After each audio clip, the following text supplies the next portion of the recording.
Hello বন্ধুরা, এখানে একটা ভাই কমেন্ট করছে যে দাদা অনলাইন করতে পারছে না, এসএসসিতে ফর্ম ফিল আপ করতে পারছে না, তাহলে কি করব?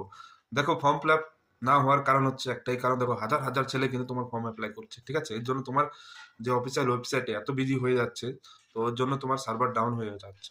তো সার্ভার ডাউন হয়ে যাওয়ার কারণে কিন্তু তুমি ফর্ম অ্যাপ্লাই করতে পারছো না।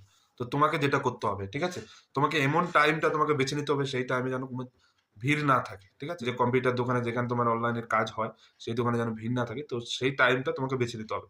দুপুরবেলায় যাবে, ঠিক আছে? দুপুরবেলায় অতটা ভিড় থাকে না, যখন খাওয়ার টাইমে, লাঞ্চের টাইমে, সেই টাইমে যাবে। আর রাতে যাবে, রাত ১০টার পর যাবে, দেখবে ফাঁকা পাবে। তো সেই টাইমে তোমাকে মাইন্ড ফ্রেশ রেখে একদম কুল মাইন্ডে তোমাকে ধীরে ধীরে ফর্ম অ্যাপ্লাই করতে হবে, ঠিক আছে? তো সেই টাইমে আমার মনে হয় তোমার সার্ভারের ডাউনে কোনো প্রবলেম থাকবে না, তোমরা আরামসে তোমরা ফর্ম অ্যাপ্লাই করতে পারবে। টাইমগুলো যদি মেনটেন করতে পারো, তাহলে আমার মনে হয় তোমাদের ফর্ম অ্যাপ্লাই হয়ে যাবে, ঠিক আছে?